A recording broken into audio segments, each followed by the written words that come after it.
Avui la Tordera, la conca de la Tordera és una mica un campi qui pugui, és a dir, allí hi ha moltes activitats diferents,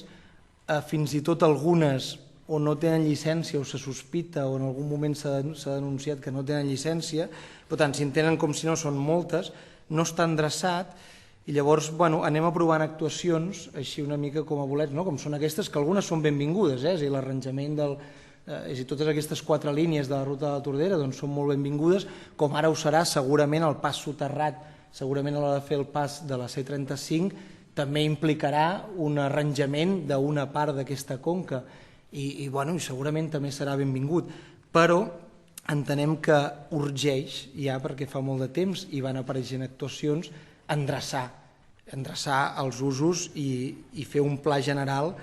per entendre com volem preservar, com volem que sigui la llera de Tordera.